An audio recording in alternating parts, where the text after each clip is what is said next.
do a short video now on the start of driving lessons and the driving test after this national lockdown for COVID. Now, we've been told that the earliest that we're going to be able to start is going to be April the 12th, and it's really important to remember that is the earliest that we are going to be able to start. There is a chance that possibly the government decides to extend that period, but you want to be prepared for these tests that will be coming up, because the waiting list, with my prediction, is going to be absolutely huge once everything starts up again. As a rough indicator, from the first lockdown, the waiting list for waiting times for the tests that we had to deal with in the North London area, so Enfield, Wood Green, Tottenham, Barnet, Boreham Wood, Muswell Hill, the waiting list was around 3 months to 4 months. That's obviously going to be extended even more so this time round. So think about that, get prepared for it. Now, your instructor might say that you are not going to be ready for that test if your test was, say, on the 12th, the 13th, the 14th, because you haven't driven for 3, 4, 5 months, and the instructor has a duty of care for the examiner and for public safety reasons.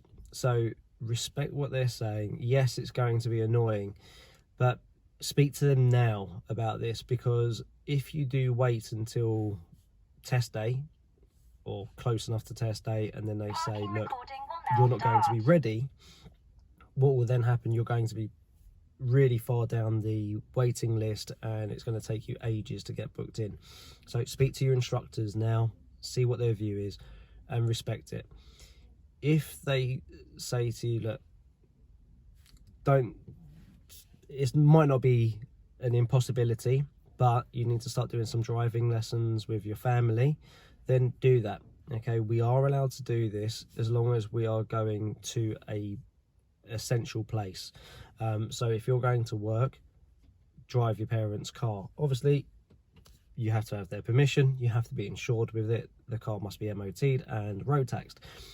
But if they allow you, fantastic, do so.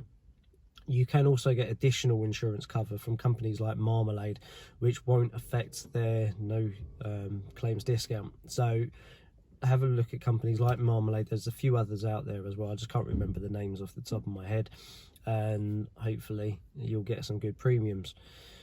Now, when it comes to the actual test, I predict it's going to be the same as on the first lockdown or after the first lockdown, where you must have PPE, so you must have face covering unless medical conditions say otherwise, and the windows must be open again unless weather is basically so bad that it's not possible to have the windows down.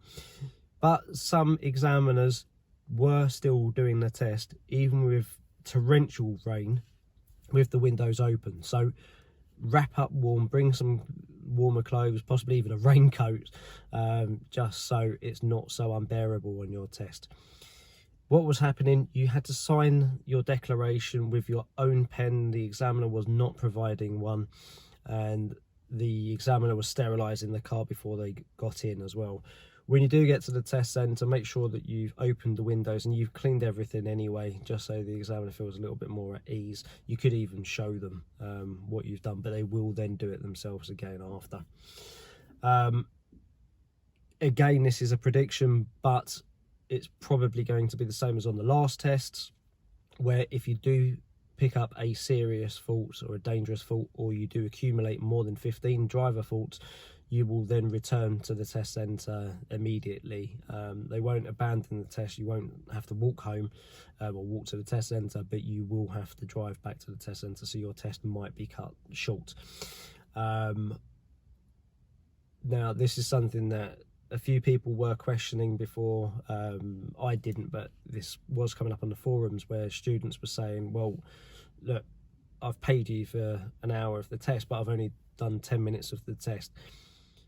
Yes, you have, but what you've got to remember is that the instructor has timed their diary to fit the next person in at that next time slot. So they're now missing out on that 40 minutes or however long it's basically now missing of your test. So they've effectively going to lose out on that income, and driving instructors at the moment don't have much money because we haven't worked for such a long time. So you will normally still have to pay the full amount that you were booked in to have. Now, if you do have any questions, please put a comment in the comment section below and I will help as much as possible. But just be prepared that the waiting list is going to be huge. So I was just saying hello to our gardener there. But again, stay safe and hopefully I'll see you on the next video.